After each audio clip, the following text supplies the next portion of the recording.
stupid, dumb girl apologized to Kyungo and told him that she wanted to end things there. Her words came abruptly, and they left Kyungo visibly shaken. He had not expected her decision to be so firm. She reminded him that she had already mentioned this before, that she had gone on a blind date recently. Kyungo silently acknowledged it, knowing that she was right. She then explained that the blind date had happened because a sister had begged her repeatedly for help, and at first, she had been very reluctant to go. Lowering her voice, she instructed Kingo to do the same, warning him that people around them were listening. She admitted that her mood had been unpleasant in the beginning, but the man she met turned out to be much better than she had expected. Despite being the CEO of a venture company, he was surprisingly easygoing, approachable, and matched her energy well. She went on to say that they would soon be entering their 4th year next year and that it was time for her to prepare for the future. They could not continue dating like careless kids forever. For that reason, she told Kyungo that he needed to stop clinging to the past and pull himself together. She believed that this separation would ultimately help him mature. Kyungo stood there, lost in his thoughts, until her voice called him back to reality. He snapped out of it and apologized, saying he was just a little flustered. After saying everything she wanted to say, the girl told him that she wanted to hear his final words. Kyungo responded calmly that if she was determined to leave, he would no longer try to stop her. However, after a moment of hesitation, he asked if they could do one last thing together. Confused by his request, the girl asked what he meant. Kingo explained that he wanted them to do their cardio training together one last time, as a kind of farewell gift. At this, the girl stood up from her seat. Looking at him with pity, she thought that Kyungo would remain miserable until the very end. Turning away in anger, she left as Kyungo tried to call her back. Overcome with frustration, Kyungo slammed the table down, startling the waitress and drawing worried glances from nearby customers. He was consumed by bitterness as he thought about how he had worked tirelessly at his part-time job just to buy her an anniversary gift, only to be repaid with a breakup. In his anger, he cursed her and bitterly wished her good luck with her CEO boyfriend, vowing to erase her from his mind at the speed of light. At that moment, he imagined her clinging to him, stopping him from drinking any more alcohol. In his imagination, he replied that he would stop once he finished his food. When reality returned, he bit his lip hard, overwhelmed by both anger and sorrow, realizing just how much he missed her. As he continued drinking, he muttered curses, wishing that his friend would not arrive yet. Suddenly, someone grabbed him tightly from behind by the neck, causing him to spill his drink. The girl scolded him sharply for calling a busy person to come here, yet at the same time dared him to drink more. Kyungo shot back that she was not busy at all. In fact, she was the most idle person in the world. His remark only made her angrier, and she began teasing him loudly, drawing the attention of everyone around them. This girl was Min Songa, Kyungo's friend. She was a freshman who had entered the Western painting department in the academic year 2017. Kyungo had first met her at a freshman party. She had been beautiful, bright, and confident with a striking figure. While most of the others at the party tried to use alcohol to create chaos, Songa stood out. Thanks to Kyungo's high alcohol tolerance from high school, he ended up competing with her in a drinking contest. One by one, all the boys lost, until only one remained, Kyungo himself. When another boy pointed toward him, Songa greeted him bluntly by calling him a bastard. In response, Kyungo calmly introduced himself. She immediately challenged him to a duel, declaring that whoever passed out first would be the loser. Kyungo refused the challenge, but from that day onward, the two of them became drinking buddies. As they clinked their glasses now, Sing loudly declared that she had already warned Kingo about his ex-girlfriend, that the girl was just a player and had never truly been interested in him. She spoke so loudly that everyone nearby turned to stare, her voice echoing through the room. Song reprimanded Kongo harshly, reminding him that he should have listened to her advice earlier. Instead, he had always acted according to his own wishes, and in the end, he had been betrayed by his ex-girlfriend. Kongo, already irritated, told Song to lower her voice. Rather than calming down, Song grew louder.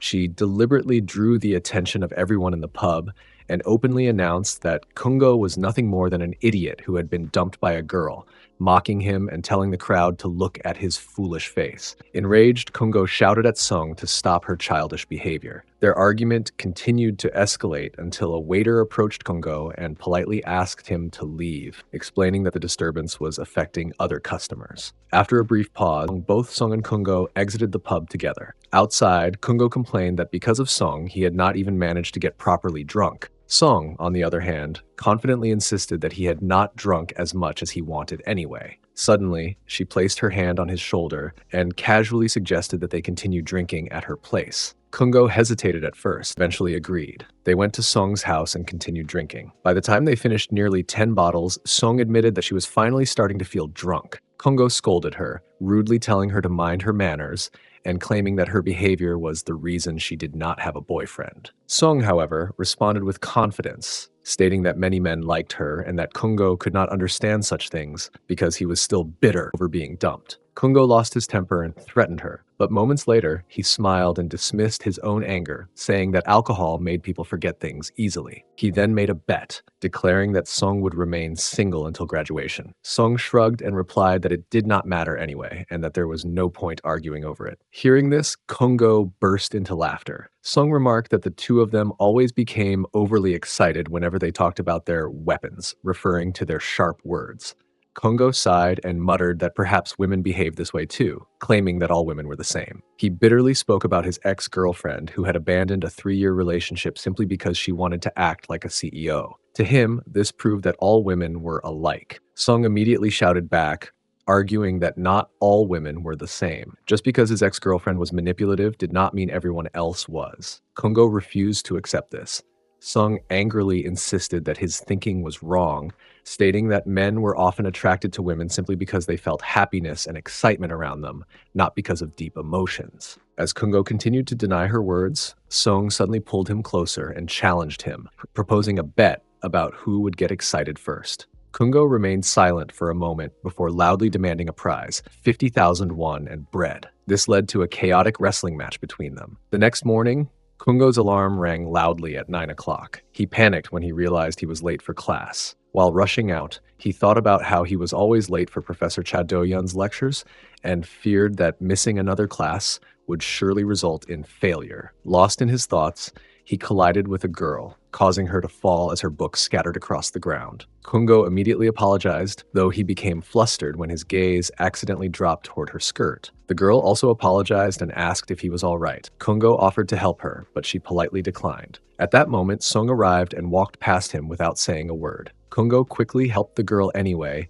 and called out to Sung. When she did not stop, his frustration grew. Eventually, Sung halted, clearly annoyed, and said they needed to talk. Kungo replied that he had to attend class and added that his legs still hurt from the previous night. Sung showed concern for his condition, appearing conflicted and confused about what had happened between them. Kungo felt a creeping suspicion settle in her mind, as though the girl outside truly did not remember something important. Before she could dwell on the thought, the faint sound of approaching footsteps reached her ears. Two voices echoed down the hallway, growing clearer with every step. Reacting on instinct, Kungo immediately pulled back into the shadows, hiding herself without hesitation. Sung followed her a second later, tucking herself into the same concealed space just as a boy and a girl entered the clubroom. The girl hesitated near the doorway, her eyes scanning the room as unease flickered across her face. She whispered that she was not entirely sure whether someone might already be inside. The boy, however, dismissed her worries with casual confidence, gesturing around the empty space and explaining that the clubroom was almost always deserted at that hour. Even so, the girl's nervousness did not fade easily. She voiced her fear that someone could arrive at any moment. The boy reassured her again, telling her not to worry and urging her to relax. Meanwhile, hidden from sight, Kungo remained tense and confused, silently questioning why they were hiding in the first place. When she glanced at Sung for an explanation, Sung responded lightly that Kungo had hidden first, and she had simply followed along without much thought. Outside their hiding place, the boy and the girl soon immersed themselves in their workout, their playful wrestling turning the quiet room into a scene of lively movement and exertion. Time passed as they trained together, seemingly unaware of the silent observers nearby. Once they finished, the boy casually suggested going out for a drink after class, his tone hopeful. The girl declined without hesitation, explaining that she already had plans and was meeting a friend for a date. From within the shadows, Sung let out a quiet laugh, muttering that the boy was nothing more than a convenient tool for cardio. Kungo, overhearing everything, clenched her fists and cursed them under her breath, irritation simmering as she remained hidden, watching the scene unfold in unwanted silence. Kungo once again brought up what had happened the previous night, but the mention only irritated Sung further. She turned away sharply and reminded him that she had an important class to attend, clearly unwilling to continue the discussion. The moment Kungo heard this, panic seized him. He suddenly realized the seriousness of his situation and bolted off like a madman, fully aware that he was heading straight toward major trouble. Later that evening, Kungo was sitting at a bar called Da Beer, drinking heavily alongside his male friend. His friend tried to comfort him, casually saying that failing one subject was not the end of the world and that no one died just because they received an F grade. However, Kungo, already frustrated and overwhelmed, shouted at him to shut up. He snapped that his friend could never understand his feelings, especially since he was someone who failed so often that grade meant nothing to him anymore. Offended, but still joking, the friend told Kungo not to attack him with such brutal honesty. Despite the tension, the friend claimed he had a solution to avoid failing the subject. Lowering his voice as if sharing a dangerous secret, he mentioned that he had heard rumors about Professor Cha Doyan, the same professor who had failed him before. According to the gossip, she was extremely dissolute. He added that Kungo must have heard of Jung Seok-hyung, a fourth-year student who had skipped most of his classes to prepare for a competition. Supposedly, Jung Seok had slept with Professor Cha Doyon and, as a result, managed to secure a B-plus grade. Kungo stared at him in disbelief, his expression clearly showing shock. The friend smirked, saying he knew Kungo would be surprised. However, Kungo quickly shot back, saying that he was not amazed by the story itself, but by his friend's sheer foolishness. Mockingly, he remarked that his friend sounded like a primary school student who believed every ridiculous rumor he heard. The friend, offended by the insult, shouted that he was telling the truth and insisted that the story was real. At that moment, a girl approached their table. She cheerfully called out the friend's name. Gyung-ho greeted him. Kungo assumed she was there to drink, and she confirmed this, adding that she had come with her own group of friends. Soon after, her friends called her from a distance, and she waved at Kungo and Jung-ho, signaling that she would join them later. Kungo watched her leave and felt that her presence briefly shifted the atmosphere, making it calmer compared to the chaos he had been trapped in all evening. He wondered if the girl had panicked upon recognizing him, since she was the same girl he and Sung had seen earlier in the club room, doing cardio training with another guy. Meanwhile, Jung-ho looked concerned about her and openly admitted that she was exactly his type. He introduced her as Gyeong, speaking her name with obvious admiration. Kungo silently labeled Gyung-ho as innocent on the surface, but pitiful underneath, convinced that his friend suffered from severe delusions. Gyung-ho then casually added that, although Sung suited his personal taste more in terms of appearance, her personality had completely disappointed him. Hearing Sung's name spoken so lightly was enough to snap Kungo's patience. He abruptly stood up, calling Jung-ho annoying. Surprised by the sudden change, Jung-ho stared at him in confusion. With a darkened expression, Kungo announced that he was going to the washroom. Jung-ho grew uneasy, almost terrified, by how serious Kungo suddenly looked. Kungo's mood had already been ruined, but hearing Sung's name had completely pushed him over the edge. Near the washroom, Kungo unexpectedly ran into Gyeong. Trying to act normal, he told her that no one was inside and that she could use it if she wanted. However, she calmly replied that she was actually waiting for him. Her response left Kungo confused. Then, she bluntly asked whether he and Sung had seen her training with a guy in the club room earlier. Kungo was startled and immediately denied it. Gyeong smirked and pointed out that he was only pretending, since he had been hiding inside the cabinet at the time. After hesitating for a moment, Kungo assured her that he would not tell anyone and promised to keep it a secret. Gyeong stopped him, saying she was not finished talking yet. She confessed that she had been confused by what Kungo and Sung were doing there and jokingly suspected that they might have been having some kind of wrestling match. With a mischievous smile, she assured him that she would also keep the incident a secret, but only on one condition. She wanted Kungo to do cardio training with her right then and there. Kungo was stunned, especially because he knew she was dating Nam Wook. However, before he could ask for any explanation or protest further, she had already pulled him along. Without another word, the two of them began their unexpected workout session, leaving Kungo even more unsettled than before. After finishing their session, they stepped out of the washroom together. Gyeong calmly assured Kungo that she would not tell Sung anything about what had happened. Her confidence caught Kungo off guard, and he stared at her in surprise, unsure of how to react to such certainty. Meanwhile, elsewhere, Sung was lying alone on her bed, lost in her thoughts and preparing to rest. At that very moment, Kungo arrived at her place. Sung immediately tried to stop him from coming any closer, telling him that she was about to sleep and asking him to leave. However, Kungo insisted that he needed just 1 second. Before she could respond, he grabbed her gently by the shoulder and suddenly confessed that he had a crush on her. Song froze in shock, then hesitated before accusing him of going crazy and treating his words as a joke. She told him not to fool around like that. Kungo felt deeply hurt by her reaction, saddened by the realization that his feelings were being dismissed so casually. Soon after, the scene shifted as both of them were seen training together, pushing themselves through intense cardio exercises. Everything felt strangely vivid and emotional,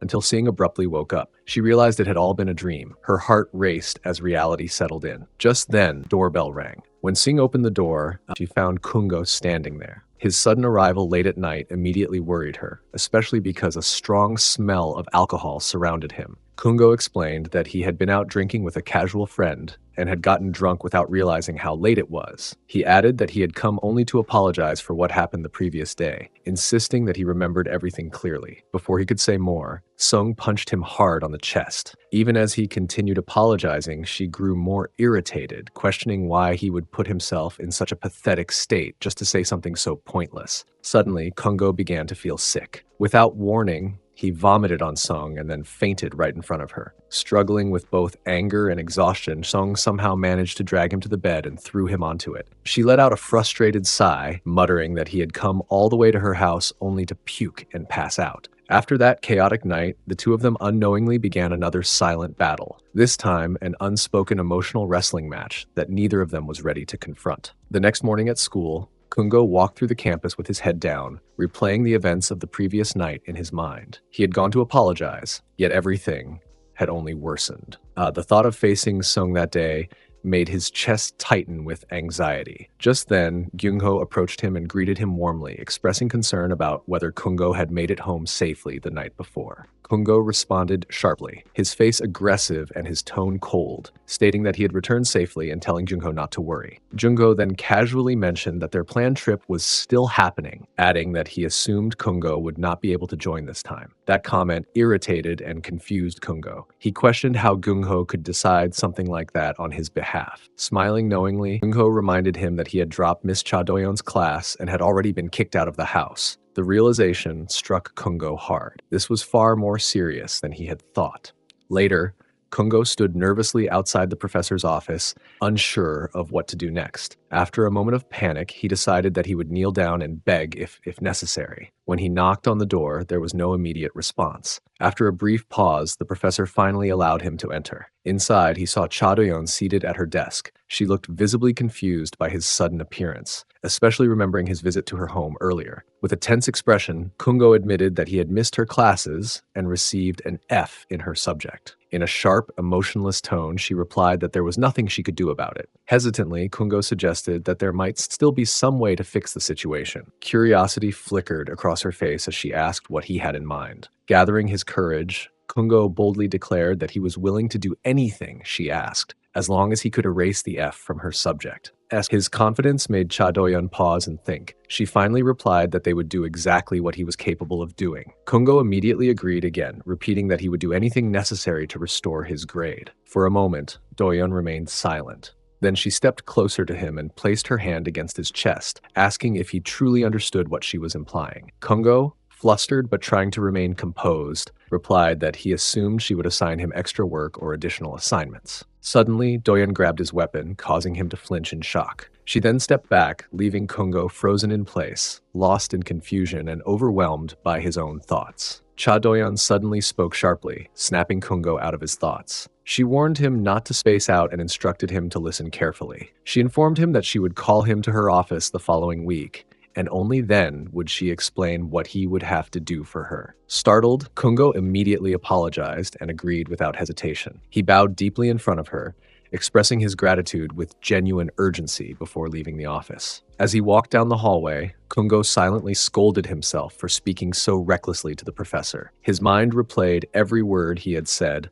and embarrassment washed over him as he realized how foolish he must have sounded. Lost in these thoughts, he suddenly looked up, and there she was. Sung stood right in front of him. For a brief moment, both of them froze, their eyes meeting without either knowing how to react. The air between them felt heavy and uncomfortable. Breaking the silence, Kungo hesitantly mentioned that she must be there for an assignment. Sung paused, then nodded in agreement, confirming that she had come for the same reason. Relief flickered across Kungo's face, and he quickly added, almost too cheerfully, that he was also heading there for an assignment. With an awkward smile, he remarked that it might turn out to be exciting for the both of them. However, Sung did not respond. She continued walking quietly beside him, her expression unreadable. Kungo noticed her silence and immediately assumed that she was still angry with him. In his mind, it seemed only natural, especially after what had happened between them in the bathroom. The thought made him uneasy, and guilt slowly crept in. On the other hand, Sung was lost in her own thoughts. She found the situation painfully awkward and wished she had not run into him at all. Walking beside Kungo made her heart feel restless, and she avoided looking at him, hoping the moment would pass quickly. As evening fell,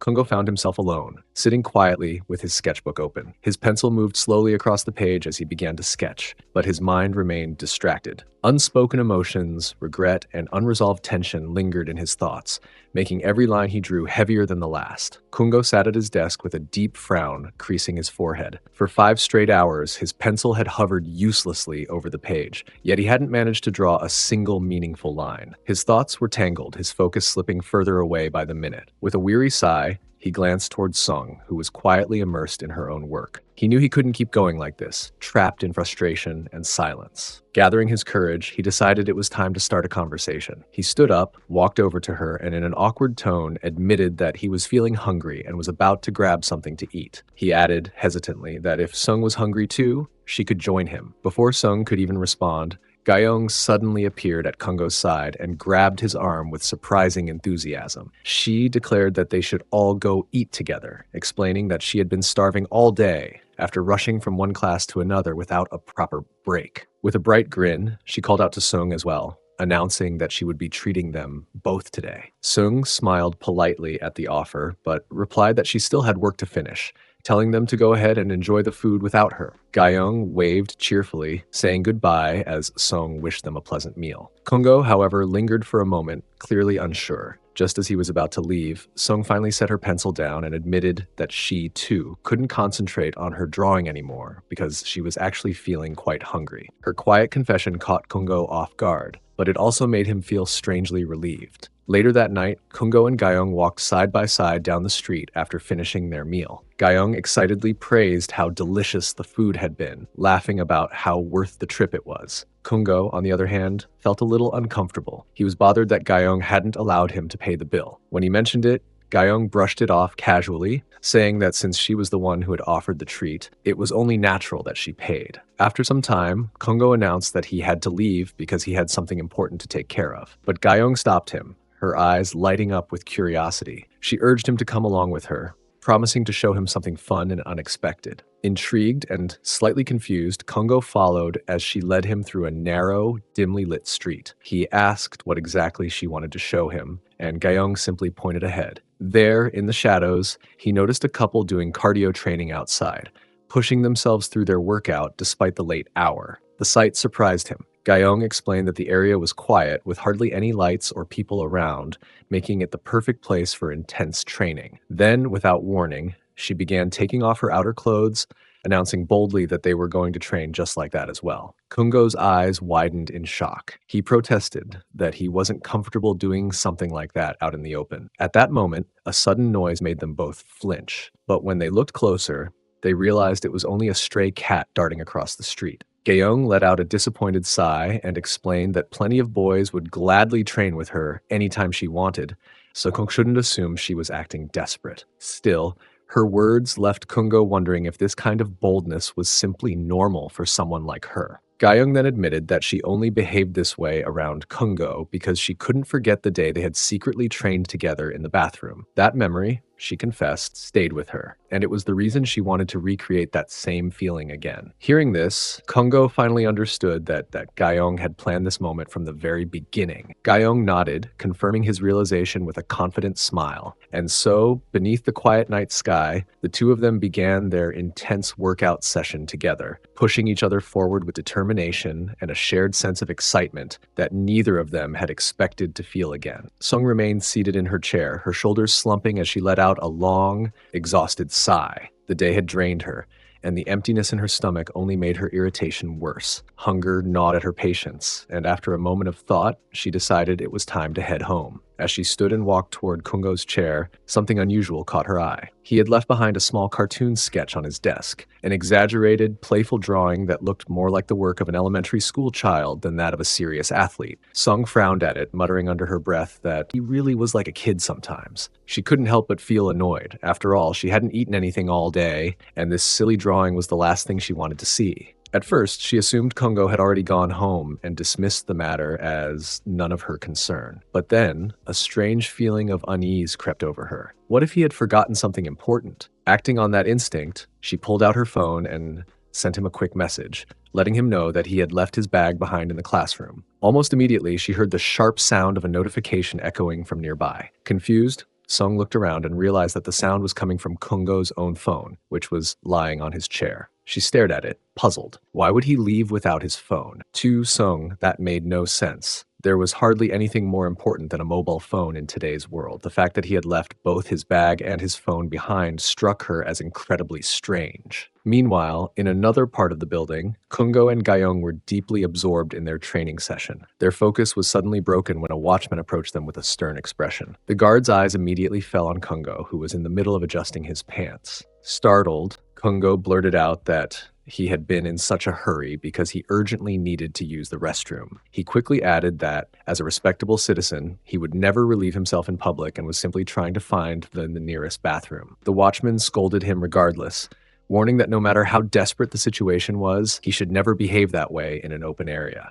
Embarrassed, Kungo bowed politely and apologized, promising that he would be more careful next time. All the while, Gayong had been hiding nervously behind a large box, trying not to be seen. Once the watchman finally left, muttering that Kungo was out of his mind, Kungo called out to her and told her it was safe to come out. As she stepped forward and started getting dressed, Gayong admitted that she had been certain they were going to get caught. She said they were lucky that the situation hadn't escalated any further. Kungo scratched the back of his head, clearly worried about what might have happened if they had actually been discovered. Gayong simply shrugged and replied that no one could know for sure, but her teasing tone only made Kungo more flustered. He silently told himself that he needed to be more careful around her in the future, realizing that she was far more cunning than she appeared. Later, while walking through the crowd outside, Kungo tried to clear his mind. He reminded himself that he shouldn't get distracted or carried away by Gayong and that he needed to stay focused on his responsibilities. It was then that he suddenly remembered he had left his bag back in the department. Deciding he would retrieve it the next day, he continued on his way home. When Kungo finally reached his house, he noticed something odd right away. The lights were still on. Curious, he stepped inside and froze in surprise. Sung was lying on his sleep. Beside her was his missing bag. Realizing that she must have brought it for him, Kungo quietly approached. At that moment, Sung stirred and opened her eyes, immediately complaining about how late he had arrived. Kungo explained that something unexpected had come up, and that was why he was delayed. He added that if she had come all the way to return his bag, she could have just called him. He would have picked it up himself. Sung pointed out that his phone was actually inside the bag, which made Kungo even more stunned. She then scolded him, telling him to get his life together and start acting like a real man instead of being so careless. Kungo didn't quite understand why she was so upset, but he listened quietly. Trying to lighten the mood, Kungo suggested they go out for a drink together if she was up for it. However, Sung declined, saying that she was far too exhausted to go anywhere. With that, the tension in the room settled into an uneasy silence, leaving Kungo reflecting on the day's strange events and his own mistakes. Kungo sat down on the bench, quietly thinking that Sung was still angry with him. The tension between them had not faded, and he could feel it weighing on his mind. Just then, Sung walked over to him as if nothing had happened and casually asked what flavor of alcohol he had brought. She studied him for a moment and remarked that he looked different today. In her mind, she recalled how miserable he had looked the last time he was dumped, drunk, heartbroken, and unable to pull himself together. She had been surprised at how quickly he had managed to recover afterward. Her teasing irritated Kungo, and he snapped at her, telling her to stay quiet and never bring up that subject again. He insisted that she should simply pretend he had never been in a relationship at all. Sung laughed at his reaction and mockingly replied that it wasn't that he had never been in a relationship, it was that she herself never could. Her words only encouraged Kungo's stubborn pride, and he smirked, claiming that there was probably no boy who would ever want her. Sung challenged him, asking if he thought she looked that unattractive as a woman. Kungo glanced at her face and, despite feeling shy, admitted to himself that she was actually pretty. However, embarrassed by his own thoughts, he brushed it off and told her not to take his words seriously because it made him feel awkward and cringe. He wondered why this whole conversation had suddenly turned into such an uncomfortable situation. Without warning, Sung demanded that Kungo give her 1,000 won. Confused, he asked why she wanted money. Sung explained that they had made a bet earlier and that she had won, so he owed her the amount. Kungo claimed he didn't remember any such bet. Frustrated, Sung ran toward him, grabbed his hair, and yelled that she had known he would try to avoid paying. She insisted that he hand over the 1,000 won immediately. When he continued denying it, Sung began checking his pockets herself, searching for any money he might have. She smiled mischievously and pointed out that he looked extremely flustered, which only proved she was right. Kungo suddenly became nervous and excited at the same time, realizing how close she was. Sensing his reaction, Sung stood up and announced that she was leaving. Before she could go, Kungo grabbed her hand and pinned her down, reminding her that he had already warned her to stop teasing him. Despite the tension, the two of them ended up starting their cardio training session together. Afterward, Sung finished her shower and stepped outside, looking around for Kungo. Instead of finding him, she discovered a small note he had left behind. In it, Kungo had written that she should make herself comfortable because he would simply sleep somewhere else. The gesture left Sung thoughtful. The next morning at the university, Kungo found himself worrying about how he would face Sung in class. He knew he couldn't skip that lecture because it was far too important. While he was lost in his thoughts, Sung approached him and calmly told him to make some time for her after class. Kungo agreed, though he did so with clear hesitation. Later that evening, as he walked across campus, Kungo checked his phone and read Sung's message, asking him to meet her at the basketball court. He wondered what she wanted to talk about and started imagining different possibilities. At first, he feared that Sung might tell him she no longer wanted to be friends. However, the reality turned out to be quite different. Instead of pushing him away, Sung asked him out on a date, leaving Kungo completely surprised and unsure how to respond. He quickly brushed the thought aside, reminding himself that such behavior went completely against her usual personality. For a brief moment, he wondered if she might have appreciated what happened the previous day and had approached him with the idea of making him her cardio partner. The notion felt strange and unrealistic, and he dismissed it almost immediately, scolding himself for overthinking. When Sung eventually approached him, she casually invited him to play a match with her, which left Kungo visibly confused. It took him a moment to realize that she was referring to a basketball game. Once that became clear, the two of them started playing. The match progressed quickly, and Kungo pushed himself harder than usual. Midway through the game, his ankle twisted unexpectedly, sending him crashing to the ground. As he struggled to recover, Sung calmly informed him that she only needed 5 more points to win. Completely out of breath and feeling as though his lungs were on the verge of giving out, Kungo protested that he could not continue. He dramatically complained that he would practically die if he kept running. Instead of responding with sympathy, Sung suddenly tossed a soft drink can directly at his face. The impact caused the liquid to spill, leaving his forehead drenched. Without a hint of concern, she remarked that she had enjoyed the basketball match. As for whatever had happened the day before, she told him to forget it entirely, explaining that she had already wiped it from her mind. With that, she turned and walked away. Annoyed and still lying on the ground, Kungo muttered that he did not care anyway. Once she was gone, he picked up the can she had thrown at him and opened it, only to realize too late it had been shaken excessively. The remaining soda splashed all over his face, prompting him to shout that Sung was clearly trying to kill him. At that exact moment, his phone rang. It was his friend Pyeongsin. The moment Kungo answered, Pyeongsin began shouting frantically, begging him to come quickly and save him because he was in serious trouble. The urgency in his voice startled Kungo, leaving him no choice but to head over immediately. When Kungo arrived, Pyeongsin quickly pulled him inside without offering any explanation. Kungo attempted to ask what was going on, but his friend silenced him almost instantly. 2 girls were standing nearby, waiting. Pyeongsin apologized to them for the long delay and then enthusiastically introduced Kungo. He claimed that despite his unimpressive appearance, Kungo was actually their ace, far more talented than he looked, better than anyone else. Completely bewildered, Kungo listened as Pyeongsin confessed that he had been trying to impress the girls, but things fell apart when Namewook suddenly received a call from his girlfriend and ran off. Realizing he had been dragged into an awkward situation, Kungo grew irritated and announced that he was leaving. Pyeongsin desperately tried to stop him, but before he could escape, one of the girls grabbed Kungo's hand and insisted that since he was already there,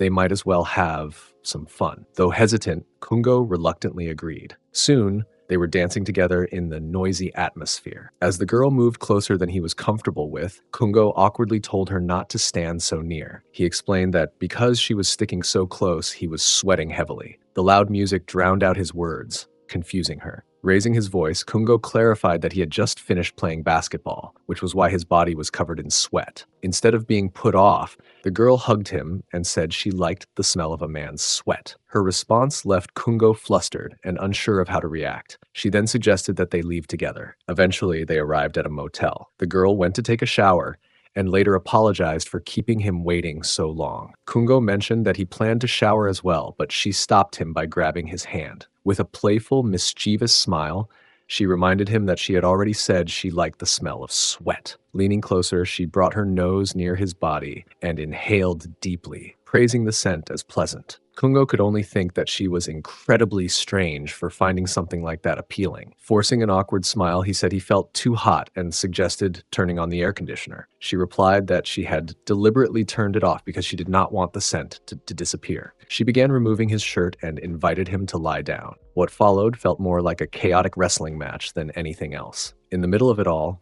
Kungo froze when the girl casually revealed that she had liked him back in high school. He was stunned, realizing he had never noticed. She reminded him of a time when he had scolded her for getting a question wrong, even after he had already taught her. She also recalled shyly calling him Oppa while asking about the name of his perfume. The realization left Kungo speechless, as memories he had long forgotten suddenly came rushing back. Kungo's irritation flared instantly at her careless tone. His expression hardened as he sharply reminded her to address him properly and call him teacher. He added, almost defensively, that he was not wearing any perfume. He began to lecture her about speaking carelessly and crossing lines, but his words faltered midway when she suddenly leaned closer. Before he could react, she casually sniffed his shoulder and remarked that he smelled surprisingly good, even asking what shampoo he used. Startled and flustered, Kungo flicked her forehead with his fingers and scolded her, telling her to focus on her work instead of saying nonsense, or she would end up getting reprimanded. She immediately complained about the pain,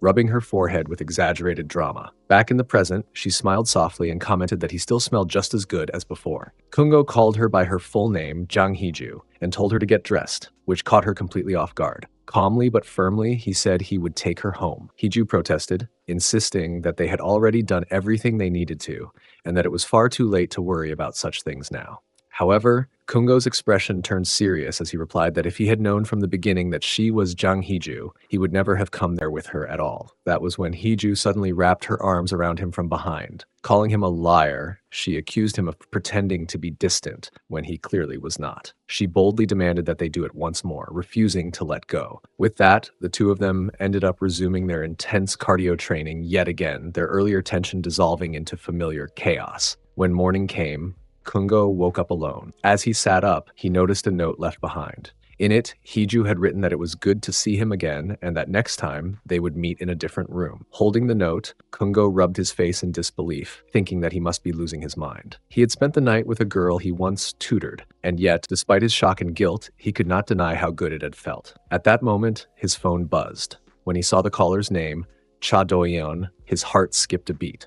Panic set in instantly. She asked if he had time, and without thinking too much, he agreed. She sent him an address and told him to come to her studio. Though he accepted, Kungo felt confused by the unfamiliar location. Upon arriving, he rang the doorbell as countless thoughts raced through his head. He wondered if the professor had called him over the weekend to assign work instead of giving him grades. His imagination ran wild, picturing absurd scenarios in which Cha Do-yeon greeted him half-dressed and casually instructed him to sit down. The door finally opened, snapping him out of his thoughts. He apologized for arriving late, only to find himself even more confused when a young woman approached him. It was clearly Cha Do-yeon's studio, yet this was not the professor. The girl informed him politely that Professor Cha was on a call and told him he could go inside. As Kungo entered, he saw Cha Do-yeon speaking on the phone with the chief. She confidently stated that she understood the opportunity being offered, that she would review the details, and that she would meet the deadline. She added that she would publish the work schedule as soon as possible. Kungo bowed deeply in greeting, but she did not acknowledge him at all. He quietly placed his bag on the sofa, still unable to believe his eyes. He had never imagined that Cha Do-yeon worked in such a luxurious and refined place. The atmosphere alone was overwhelming. The young woman returned and offered him a cup of tea, explaining that it was her favorite jasmine tea and that it had a pleasant fragrance. Kungo accepted it gratefully, praising the soothing aroma and thanking her sincerely. He introduced himself, only for the girl to giggle and say that she already knew who he was. She introduced herself as Yon Sora, mentioning that she currently worked as a model. Something about her felt familiar, and after a moment, Kungo remembered she was the woman who had bumped into him when he was rushing to attend Cha Doyon's class. Just then, Cha Doyon approached. Kungo immediately bowed again and greeted her properly. Without a word, she tossed a key toward him and instructed him to clean out a warehouse in the basement and complete the job that day. She added coolly that if he did exactly as she asked, she might reconsider his academic credits. Kungo agreed without hesitation. Cha Doyon then called Sora over to attend to their work. Sora excused herself politely, leaving Kungo behind. He let out a quiet sigh, reassuring himself that at least he only had to clean the basement. However, just as he turned around, his breath caught. He froze when he saw Sora beginning to remove her clothes, leaving him utterly stunned. Kungo flinched slightly when the professor instructed him to take care of the assigned work. Though caught off guard, he nodded in agreement and made his way down to the basement without arguing. The moment he stepped inside, he realized just how chaotic the place was. Dust clung to every surface, discarded items were scattered everywhere, and the air felt heavy and neglected. Still, instead of complaining, Kungo clenched his fists and ignited a quiet determination within himself. He reminded himself that this task, no matter how unpleasant, was far better than failing his exams. Compared to receiving an F, cleaning a filthy basement felt like a small price to pay. With renewed resolve, he got to work. Moving with surprising speed and focus, he cleaned as if powered by some kind of superhero strength. Shelves were wiped down, clutter was organized, and the dust that had settled for years finally cleared away. Before long, the once messy basement looked almost unrecognizable. Standing back to admire his work, Kungo smiled proudly and announced to himself that he was finally done. He felt certain that whoever saw the room next would be genuinely surprised by the transformation. As he stepped out, Kungo noticed that Doyon looked unusually tense. Around the same time, Bora arrived and immediately took note of Kungo's dust-covered face, her expression filling with concern. Sensing her worry, Kungo quickly reassured her, explaining that there had been a bit of dust inside the basement, which was why he looked so dirty. Relieved, Bora handed him her handkerchief. He accepted it with gratitude, thanking her sincerely before gently shifting the conversation toward Doyon, whose anxious demeanor hadn't gone unnoticed. Bora explained that the professor was under a lot of pressure because the male model who was supposed to come to the studio had suddenly canceled. Now,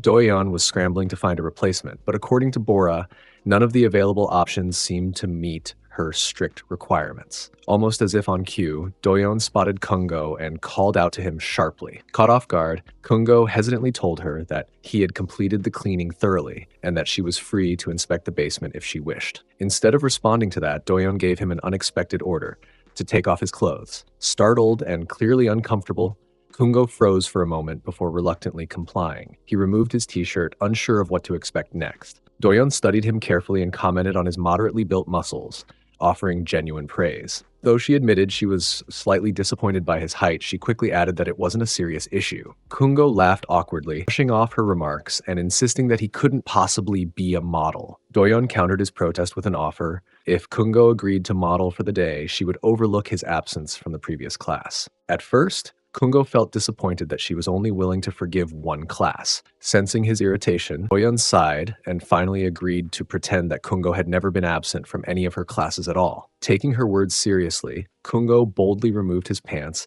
and announced that he was ready. Doyon, momentarily flustered, turned to Bora and apologized before asking her to guide Kungo instead. Bora accepted the responsibility without hesitation, reassuring Doyon that she would handle everything properly. With that, Bora and Kungo began what felt like a strangely intense battle, adjusting poses and movements as he stepped into the unfamiliar role of a model. Elsewhere, Sung received a call from Jiyeon, who immediately asked about her weekend schedule. Sung replied that she would be busy working at school. Jiyeon, clearly irritated, insisted on spending time together the following week. Curious, Sung asked why it was so important. Jiyeon reminded her about the man Sung had met on her last blind date, the one who had taken a strong liking to her. Jiyeon wanted Sung to give him another chance. Sung hesitated, explaining that her schedule for the month was already packed. Jiyeon wasn't convinced. She argued that since Sung had been responsible for throwing the party where the blind date happened, it was now her responsibility to follow through. Jiyeon demanded that Sung make time, set a date, and inform her once it was done. Reluctantly, Sung agreed and Jiyeon ended the call. Later at home,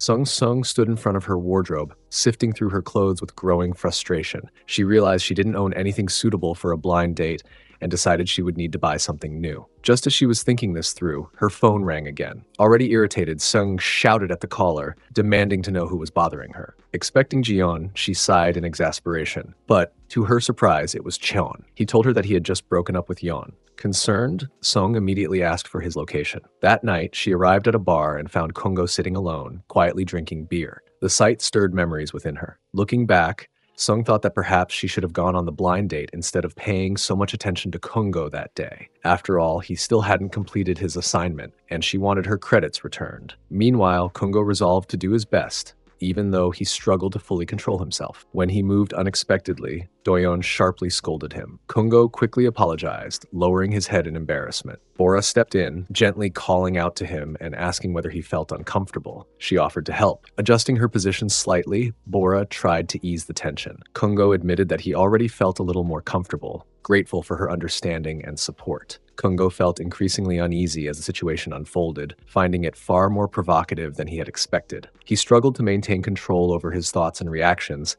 aware that his composure was beginning to slip. Meanwhile, Doyeon noticed the subtle discomfort on Bora's face. Concerned, she approached her and gently asked whether something was wrong. Bora, hesitant but honest, explained that she was experiencing a mild cramp in her leg and needed a short break to recover. Understanding her condition, Doyeon agreed and granted her 10 minutes of rest. Bora responded with sincere gratitude, clearly relieved by Doyeon's consideration. As evening settled in and the session came to an end, Doyeon gathered both Kongo and Bora and praised them for their hard work. She acknowledged that they had performed exceptionally well and expressed her satisfaction with the day's results. Both Kongo and Bora politely thanked her, appreciative of her encouragement. Doyeon then handed some money to Kongo as compensation, commending his professionalism as a model. However, Kongo declined the payment, explaining that instead of money, he would prefer it if she could cancel his recorded absence. Doyeon let out a tired sigh and told him that the two matters were entirely separate, insisting that he accept the money. Eventually, Kongo agreed, thanked her sincerely, and left the studio. Later, as Kongo and Bora walked together down the street, Kongo glanced at her and felt a growing urge to apologize for his earlier shameless behavior. However, the weight of awkwardness made it difficult for him to bring the subject up. Before he could decide what to say, Bora suddenly called him out, directly addressing the tension between them. Kongo admitted that his actions had been intentional. Instead of reacting negatively, Bora simply smiled and suggested that they go out for a drink together, reasoning that they had both worked hard and deserved to relax. At the bar, Kongo sat beside Bora, his eyes widening in amazement as he took in the luxurious surroundings. It was the first time in his life he had stepped into such an expensive-looking place. Noticing his discomfort, Bora smiled reassuringly and told him not to feel pressured, explaining that the bar was not as costly as it appeared. She added that she had brought him there intentionally, so he should feel free to order whatever he liked. Kongo suggested that they split the bill, and Bora readily agreed. As they talked, Kongo laughed and admitted that he had initially assumed Bora was younger than him, which was why he had casually dropped honorifics. Bora responded playfully, saying that she would continue speaking that way until she felt closer to him. Kongo then mentioned that Bora was the same girl he had once accidentally bumped into at school. Bora giggled, amused that he still remembered, and revealed that she had been on her way to meet Professor Doyeon that day. She explained that Doyeon always made it a point to thoroughly explain concepts whenever she began a new project. Kongo reflected on their first meeting and admitted that he had thought Bora was a student because she had been carrying academic books. Bora smiled and explained that she loved drawing, which was why she studied art-related subjects in her spare time. She shared that she, intrigued, Kongo asked why she had never received formal training and requested to see her drawings, promising that he would not laugh. Bora teased him for becoming interested so quickly. Kongo apologized, blaming his sudden curiosity on the expensive drinks, which he believed had made him slightly drunk. Smiling, Bora asked whether he wanted to see her drawings immediately or another time. Eventually, Kongo accompanied Bora to her apartment. As he looked around her flat,